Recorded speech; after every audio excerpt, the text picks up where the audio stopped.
Hello, everybody, and welcome. This is Diane from wikiDeeks, along with my colleague Karen, and we're so excited to welcome a very special guest to our podcast.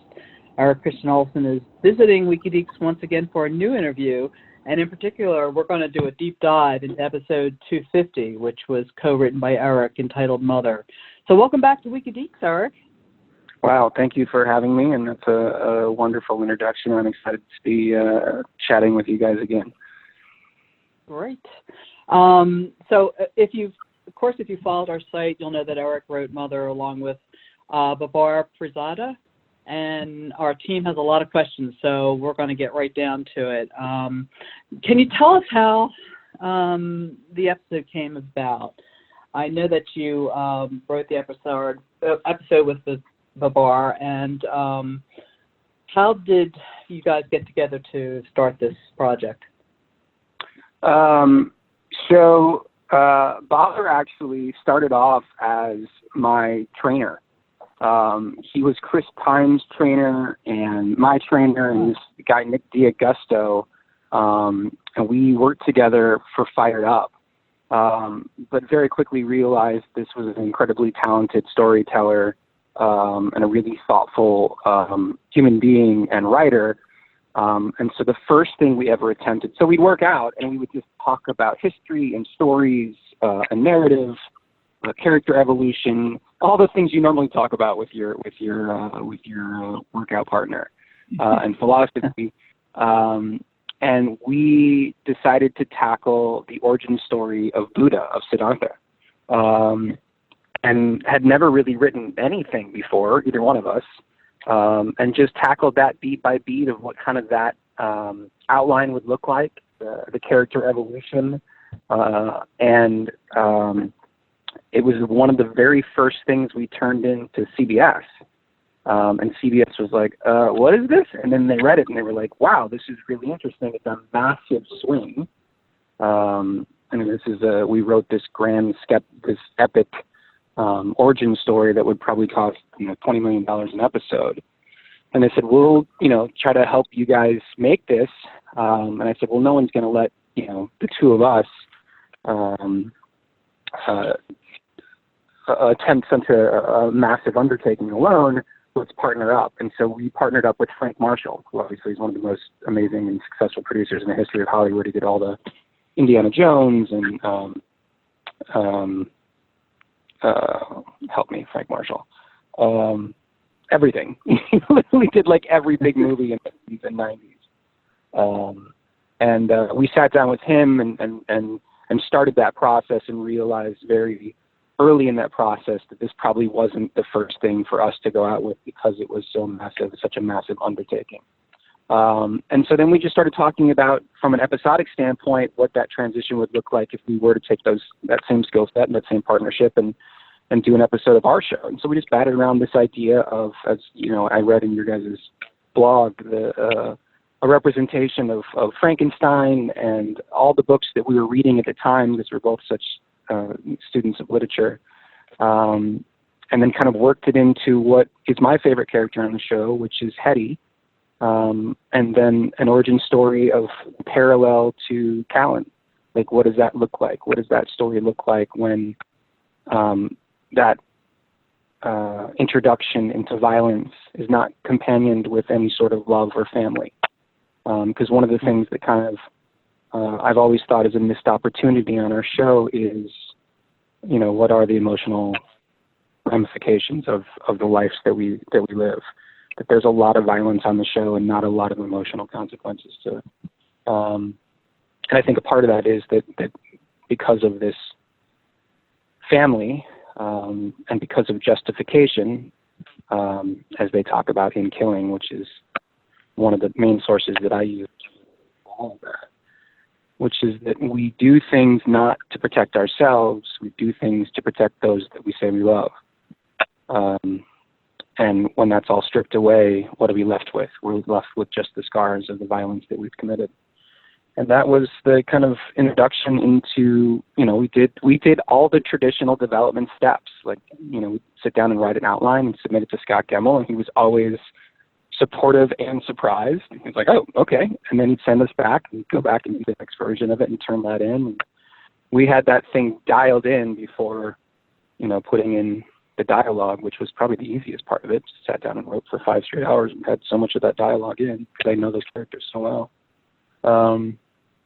And then they, through every reason to not make it, which is the difficulty of production of an episode like that, which is 104 scenes where traditionally we do, 40.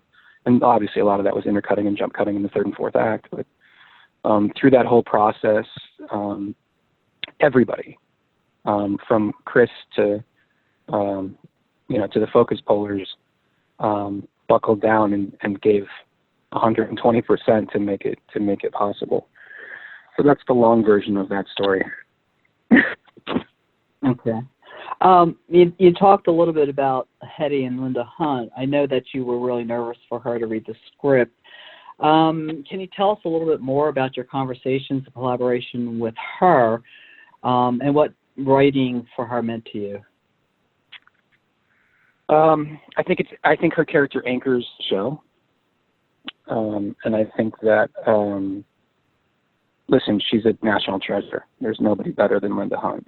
And an opportunity to write a story where she doesn't have to deliver lots of exposition. She can just explore the consequences of the choices that she's made, was amazing. So I was obviously nervous for 2 reasons. One, it's somebody that I love and respect, and those are the people that matter the most because we talk literature a lot. And she is obviously well-read, but also a critic.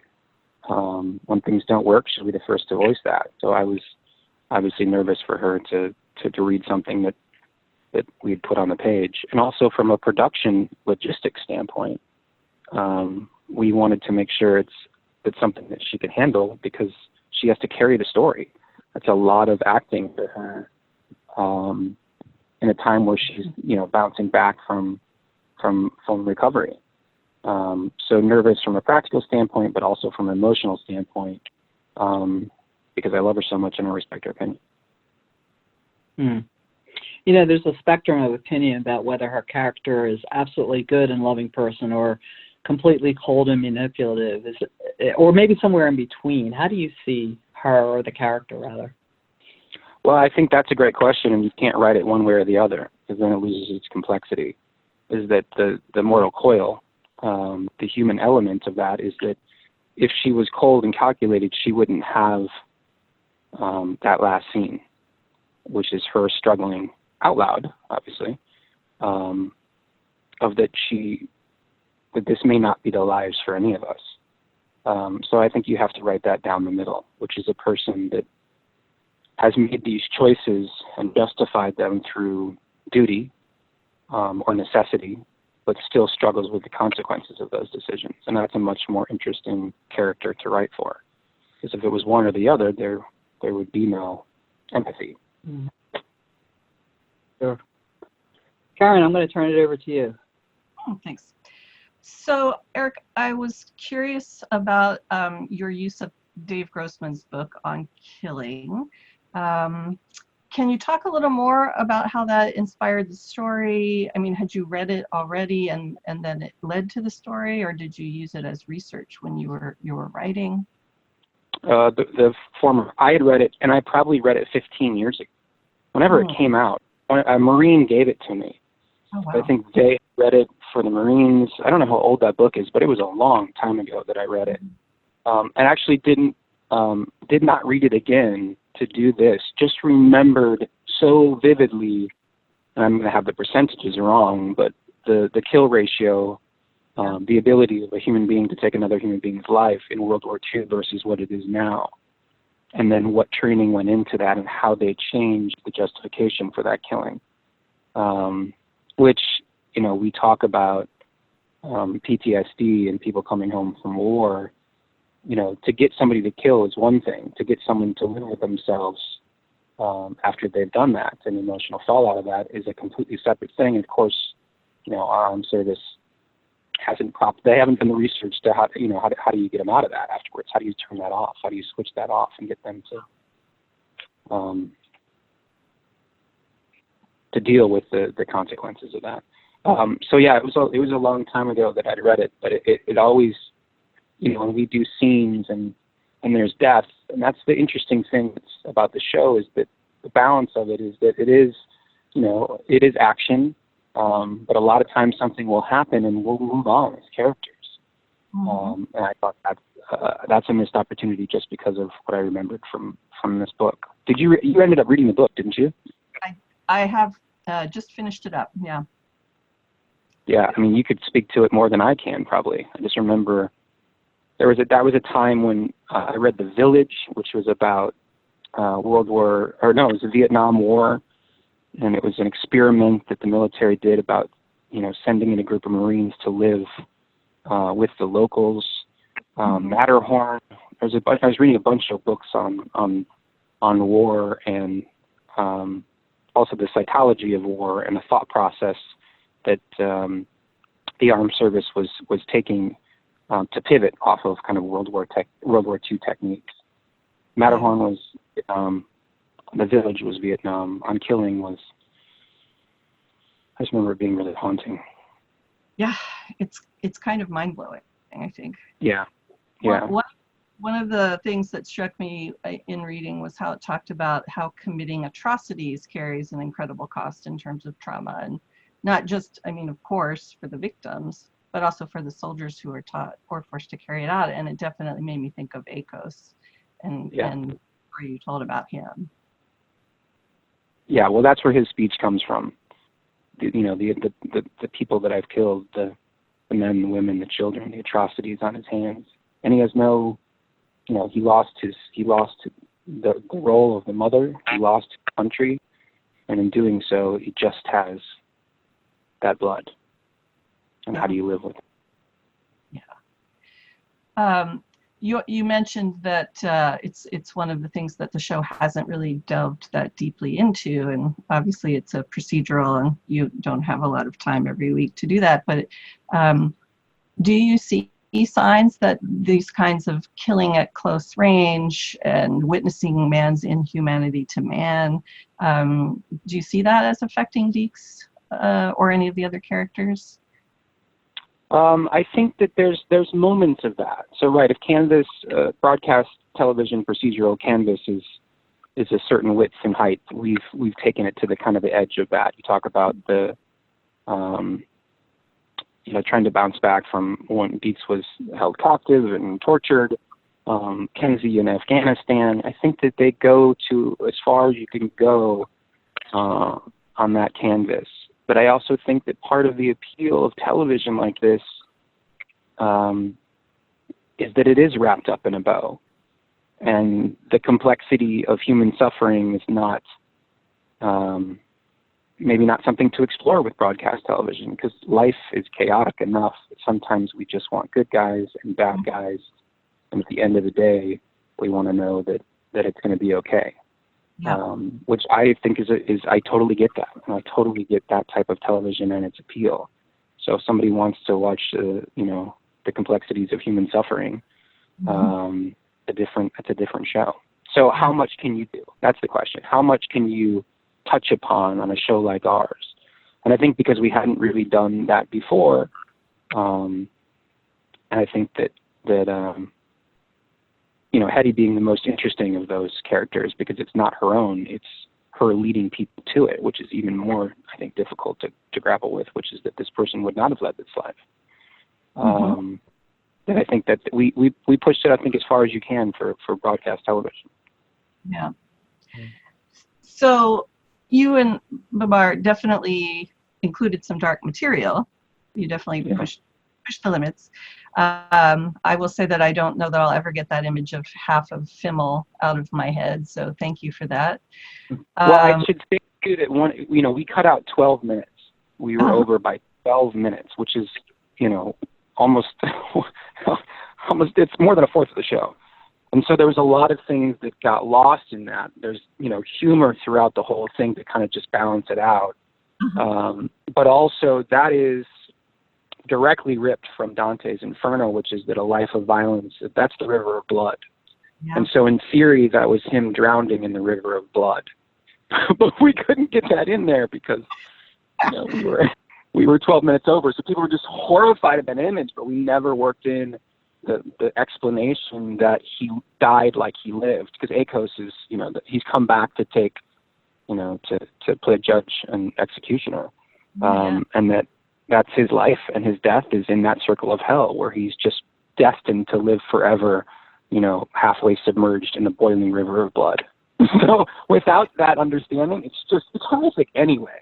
But at least that felt like, there's purpose to this tapestry of horror. No, I think it definitely came through. Okay, the great. larger meaning there for sure. My question was that, it made a lot of people think about Frank Military's work, not just in terms of showing the really dark stuff, but also in the whole story and how you found the love or the hope in that darkness. So would you say that Frank has influenced your work, or is that just something you guys both had in common to begin with? No, he definitely, listen, Frank is one of my good friends and I love him, and he's, we're doing other projects together.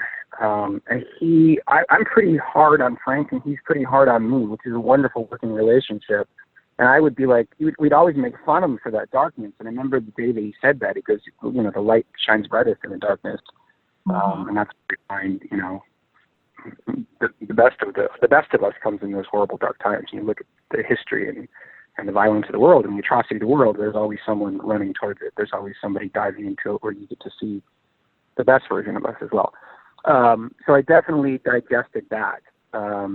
What's crazy about that scene is the first time I wrote that scene, and this was Barbar and I at this point, we had written, he had hung up in a crucifix in this Malibu mansion. So you walk up and it was him against this window pane as the sun was going down.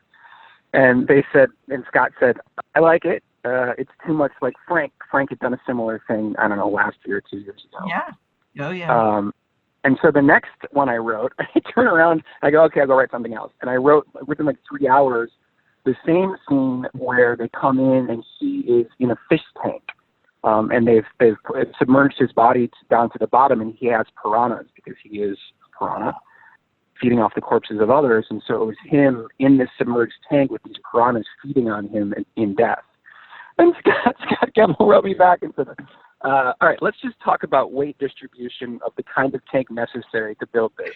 And he went through a mathematical journey of if it's big enough to hold a body, it's got to be this wide and this height. And if we do pounds per square foot of water ratio, we need to put in steel girders to hold this type of weight. That's all he wrote back. It's just the mathematics of how impossible this was. So then I turned around and wrote another one and sent it to him 4 hours later, and he's just like, Jesus. He's like, they're just getting darker. And I was like, this one makes the most sense because it's this and it's Akos and it appeals to the rest of it. And he was just like, fine, keep it. So there was 3 versions of that scene just based on, 1, being too close to Frank, obviously. 2 was the impossibility of that much weight to be held in a huge tank. And then 3, which is the best version, which is the version that we got, which is a coupling for the rest of Dante's Inferno. Right. So you've already mentioned all of these references that you guys brought into the episode. You have Frankenstein, you have Dante. There's all sorts of little things like that really reward, I think, repeat viewing. Yeah. So how did you guys work those details? How did you choose those details, and how did you work them into the story so seamlessly? They were always there. That was really our template for that to justify this, that when from the start, that this was Hetty's way of introducing him to this violence, is that we're going to take this journey through hell together. And this is going to be the world that you live in, but the other side is this, we're going to come out and we're going to see the stars. So that was her way into it. So it seemed like a perfect coupling of what the rest of the script was going to be and hitting those same kind of philosophies and themes for that literature. That was across the board. It was never not in there. It was always deeply entrenched in literature. That's my background, right? Because my dad's an English professor, and everything comes back to the books of my youth. And I remember the first time I read Dante's Inferno just being blown away. I could I have 15 versions of our show, all tapping into different types of literature that I was obsessed with as a kid. There's a Paradise Lost version. There's all sorts of stuff. So that was always a big part of it, and that helps with structure. It helps with the character POVs, because there's consistency in that. You have to know what it is your characters are fighting for, so that you can build in obstacles, and then their actions have to be justified by what those POVs service. Mm-hmm. So that was always deeply entrenched in the episode. Mm-hmm. And we took a lot of flack for it. They're like, "Oh, it's like your senior film school thesis is just so self-serving for some whatever literature that you just read." That's funny. I didn't feel like that at all. I felt like it was there if you wanted to take it, and if you wanted to just enjoy the story on the face of it, you could. I thought it was. Well, that's the balance, right? Is to not be so deeply entrenched that you feel like you're alienating your core audience, but also to put in something that feels like, like you guys, which is the best, ever. People that look at your site who are so immersed. You want to make sure, and it's great because you guys make us do that, which is make sure that we are consistent with everything that we put on the page, because we know that there are people that really do care about that. There's some people that are watching it while they're making lamb stew. There's some people that are watching with a pen going, wait a minute, just inconsistent. There you go. Mm-hmm. So I have one more question before I turn it back over to Diane, and that actually has to do with the Denzi scene. So obviously the story was mostly about Hetty, but you still added in some pretty dramatic moments for yourself and Danielle O'Rua to play. Can you tell us a little more about Deeks' words to Kenzie about finding peace with her? How did you come up with that? What do you think that tells us about Deeks and about them together? And then what was it like to film that scene with Danny? So that's been my consistent POV. We've talked about this over the years, is what Deeks is most looking for is family and peace. Mm-hmm. And it's something he's never had in his life before. His childhood was obviously, there was catastrophic violence. And that type of self-preservation, even when it comes to the humor, is his coping mechanism to navigate the world. And so he finds this team. I think that he found Hetty as the mother figure that he didn't have. He has a really interesting relationship with his mother, but it's definitely not the relationship he has with Hetty. Mm-hmm. And finally, with Kenzie, he finds the best version of himself, and I think he finds peace. And that analogy of waking up in the middle of the night and not being able to breathe, and looking over and seeing this person and knowing that in the chaos of the world that she chose him is enough for him. His heart stops beating, his steps racing, and he can only have this thing that he can describe as peace, and he falls back asleep because her love is enough. Mm-hmm. Because I think her love compensates for his lack of self-love. And so that's his journey. And that's always been how I've played that relationship, which is that he wants to be the best version of himself for her. Mm-hmm. And I'm a stickler for playing the human element within that, which is that there's moments of, cockiness and confidence. But at the end of the day, it's never going to make a decision that's not human, which is flawed. And I think that's why people like him so much, is because this is a flawed character. He's not a cowboy. He is a deeply complex, complicated creature, just doing the best that he can under the circumstances that he's in. Yeah. And I think those tap into universal themes that we all experience. Mm-hmm. And there's weakness in that. There's instability in that. There's fear in that. But instead of running away from it, I think that's the beauty of that relationship, is that he dives into that, which is why you have so many scenes where Deeks is incredibly emotional.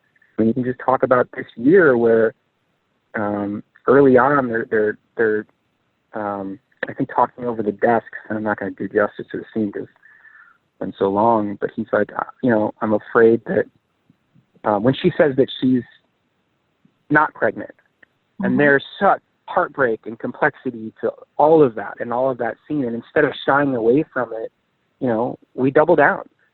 And he has this I can't remember that last line, but she comes around to give him a hug. Yeah, I can't.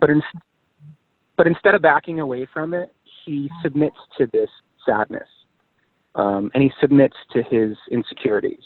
And I think that's really interesting. And it's the same thing with the scene that Kyle wrote that Frank directed, which is that I don't exactly have a great track record. My fear, you want to know what my fear is? That I'm going to be a terrible father, that I'm not going to know what I'm doing. And this person's going to need me.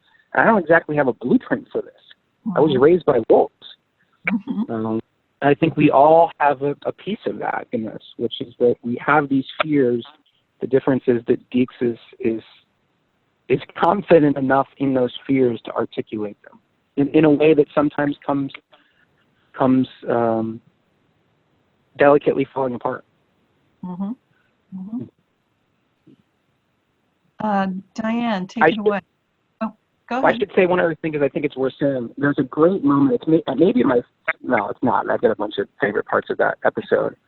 But Scott Gemmell said, I know you haven't read the episode before because you're not in it, with Hetty, because I was prepping while that one came out and I didn't have a chance to read it. He goes, but Nell is dealing with her POV in this is that she doesn't want Hetty's job, and this is it's an existential crisis for her of what she's doing with her life and what the future is and how she could be Hetty.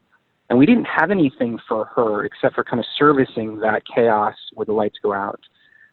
And he was like, so find something for her. And on the day, I remember writing, like, because it's one of my favorite kind of questions is, it's not what you say, it's what you do for the people you love. This is what happens when you play God with the people you say you love. And she delivered, and I remember behind the monitor with just tears in my eyes being like, this is it. Like, that's it. Like, we found this on the day. Like, I'm like scribbling on a piece of paper trying to come up with what that would look like and how. And I was like, and it's an island, right? There's no into it. There's no out of it. It's just Nell on an island where she has this moment of realization. And it's like one of my favorite scenes in the whole freaking thing. And then Eric has to snap her back out of it, and she goes back into business. But exactly, I love that line, and that's why it's this process, this collaborative process of telling stories with the people that you care about and that you love, and finding those little gems. And she delivered it so quietly. It was almost as if she was talking to herself, which I loved. Well, we had to play it like that because we don't have the room for Eric Beale to respond to that, because then all of a sudden it's a conversation, and she doesn't need to say it to him. She's saying it to herself, obviously us as an audience, but it's just this realization. This is what happens. This is what happens when you try to play God with the people that you say you love. And what a horrible realization. I mean, wonderful realization for storytelling. Horrible for a character to realize. This is yeah. So, Eric, what did you learn about yourself throughout this whole storytelling and the process of writing Mother? What do you feel you've learned through the process?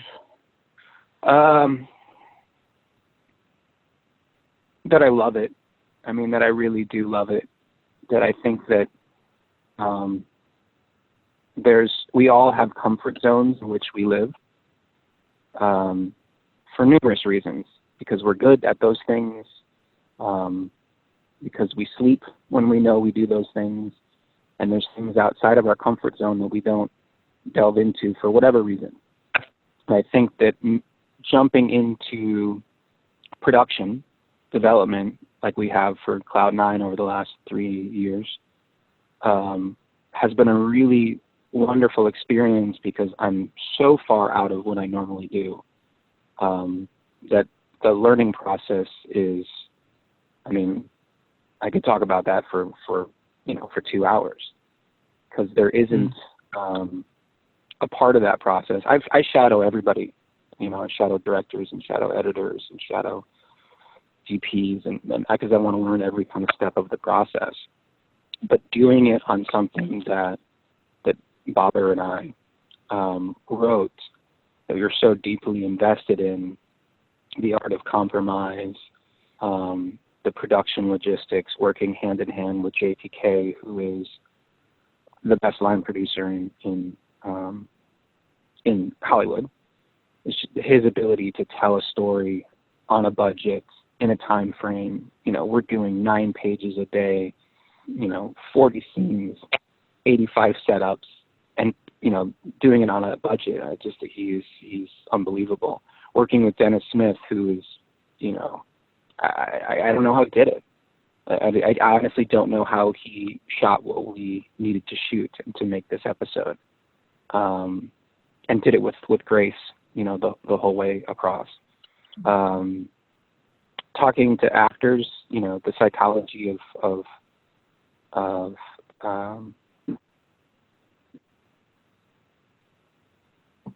teamwork, to try to get the best version of that story. Everything. I mean, the whole process itself was a learning experience, and that doesn't stop. The reason that I was late for this call, and apologies again, was I was on the phone dealing with production logistics on something else that we're doing. And every one of those conversations is a lot of new information, a lot of uncharted territory. And I'm getting a lot better. I'm getting a lot better at not talking and just taking everything in and listening. And then, saying, all right, well, here's our pivot. All right, here's our path forward. Here's what we're going to do now. So the whole process was, we're getting our masters in storytelling. Do you have any plans on taking on another writing project for the show? I was going to do another episode this year. I've just been too underwater with everything else going on. So our Hulu show is shooting our first season right now in Vancouver. So I've been flying back and forth from LA to Vancouver, which is why you'll see me missing in an episode that'll probably air sometime in March or April. And we have 3 other broadcast shows that are up. We're finding out in the next couple of weeks. We're just doing rewrites all day long on those.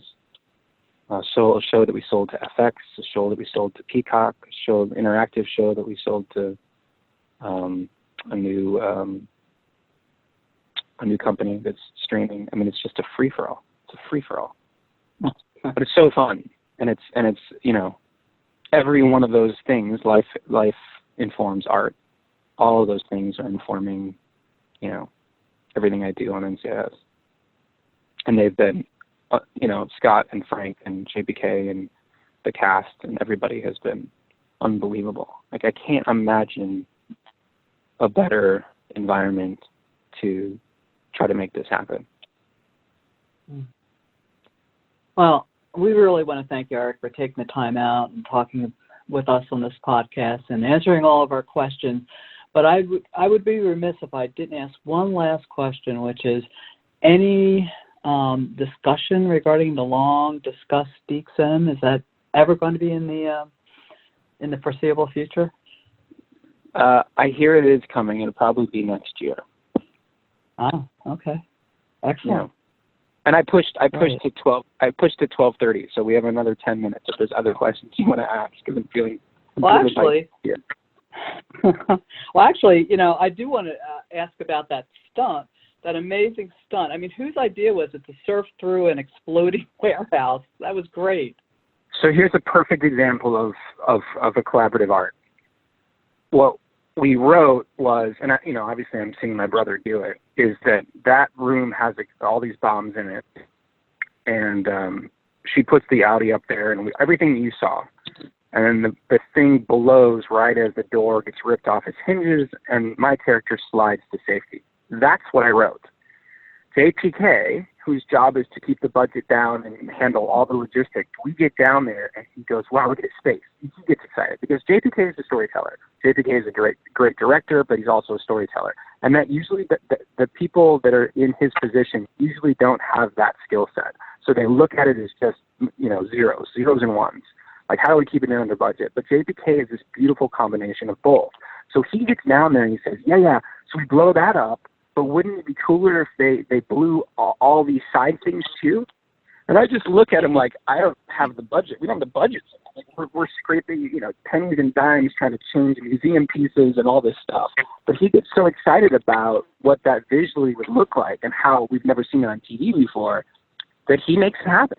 So that was not me. That is, I wrote a very simple version, which is just that door blows and we come sliding out and then, I'm safe. And that was JPK's idea, put all those explosions all the way down until the last big explosion, which is out those double doors. So I cannot take credit for that. That is fully that man. I love him. I mean, fans loved it because it was such a tribute to season 2's Deliverance, that whole scene. So I think the fans really got a kick out of it. Well, that's the tribute to season 1 where Callan is running down a hallway and they're exploding left to right. So that's where we got the idea.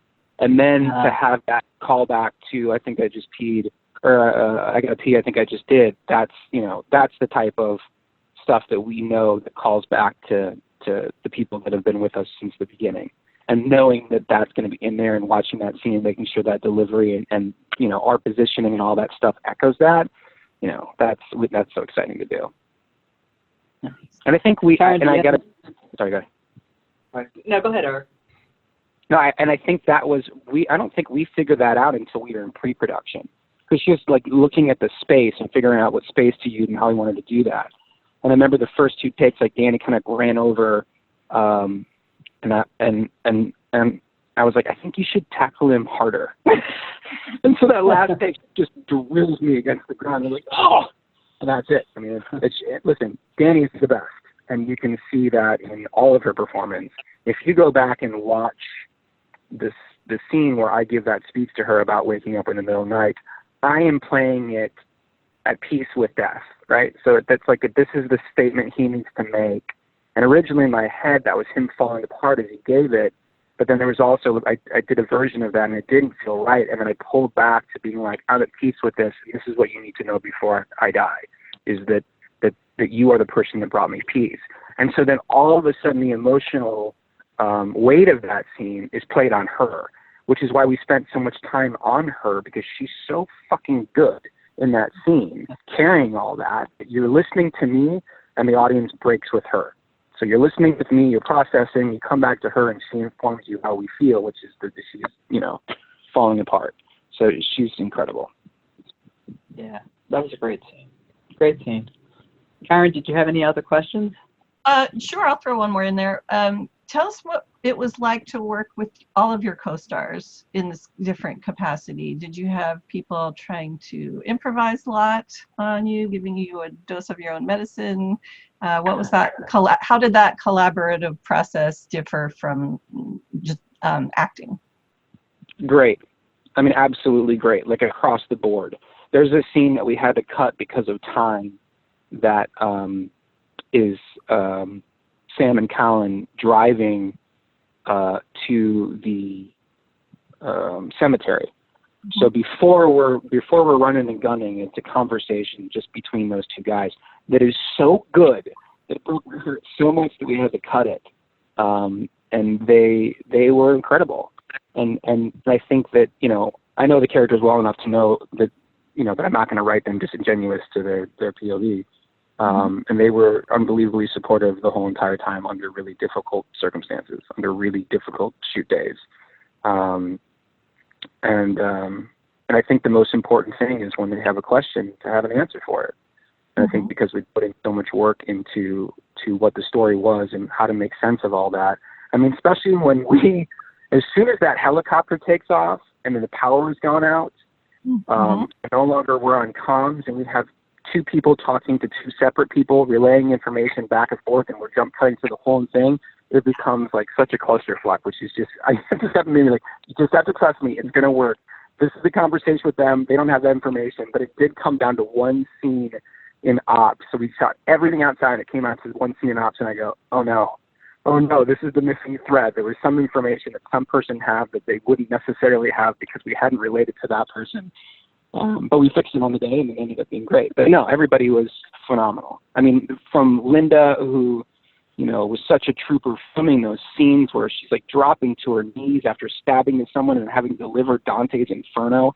Like, that's just impossible. They were incredible. And the last scene with Linda and Chris, how delicate that is. And we originally had another ending after that. The original ending was, he walks away and says, how many more of this are there? And she doesn't respond. And he walks away, and then she picks up her phone because she gets text messages. Oh, my.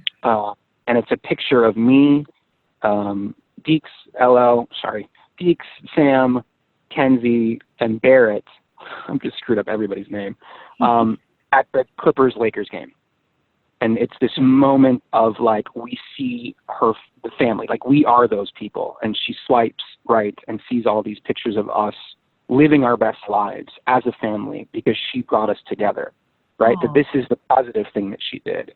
And she says, "Good night, my children." That's the last line of the episode. She says, she cracks this smile and she says, "Good night, my children," over black. But it kind of undercut everything that we were doing with Chris and Hetty, with Cal and Hetty. We dropped it because it was so much more powerful to go off on him walking away and her wrestling with the creation of what she's done. Yeah. So we dropped it. Wow. Do you think we'll see any of those extra minutes in the DVD, or will we see a Barbar Eric DVD commentary? That's a good question. I should talk to Barbar about doing a commentary. We haven't done one of those in years, but I think maybe this deserves it. I originally talked about doing a longer version for CBS All Access, but the money required to finish all those scenes, those 12 minutes of cut, was pretty extensive. So I got to get back into that. I haven't talked to them since I originally made that plea. But maybe we can do a DVD version that isn't fully color finished and everything else, just so people can see it. It's worth it just to see that Callan and Sam scene. Although I may lift that scene and put it in a different episode because it doesn't necessarily have to track with the plot. It has to do with character. Right. Nice. I got one more. Hit me. No pressure. Last question. I really enjoyed the whole scene in the museum, where you've got these signs saying predators and prey, and how did that come about in terms of putting it? Well, I know that she had taken him there as a young child, and that's probably why he brought her back there. But that was really just to watch all those things surrounding them. It was really kind of chilling. Well, that's obviously deliberate on purpose. The goal when she took him there as a child was to show his role in the universe, and that we don't hate the lion for killing the antelope, and we don't hate the bear for living the natural role that it plays into the world. And so it's all about her introduction of him into this life of violence and justifying it for him. So Dante's Inferno is on purpose. So him going into the Natural History Museum, I remember the first time you as a child watched these nature documentaries, and it's horrifying until you read that this is the natural order of life. And it's not that it's that if you take that and put it into human terms, it is horrifying.